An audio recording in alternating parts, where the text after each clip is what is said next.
اوف اوف ها للوالدين. يعني اليوم بعض الناس ربما يتكلم على والديه بكلام غليظ، يمكن يصرخ على الوالدة شوي يدخلها بالجدار، وهي شنو قاعدة للصلاة ولا للدراسة، يصرخ عليها صرخة.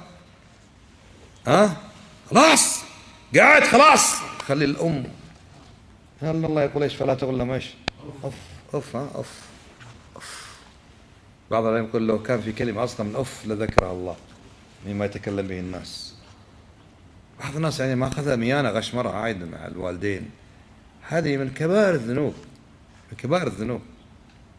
قد أخبر النبي صلى الله عليه وسلم عن رجل لا يقدم على والديه ولدا ولا أهل، أهم شيء الوالدين.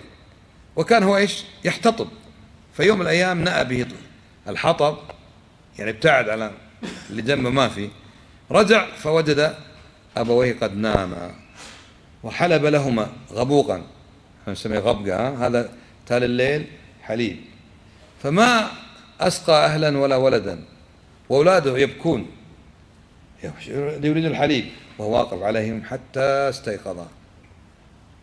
عمل صالح توسل به الله عز وجل، قال اللهم إن كنت فعلت هذا ابتغاء وجهك ففرج عنا ما نحن فيه، وهو حمل الثلاثة الذين تحدث عليهم بصخرة في الغار، ففرج الله عنه بهذا الفعل. يعني في ناس ما ياخذ بوالديه بخاطره بشيء كذا، هذا غلط. اوف ها اوف. المصيبة الكبيرة ان الواحد ما يشعر نفسه انه مسوي شيء، هذا خطأ كبير.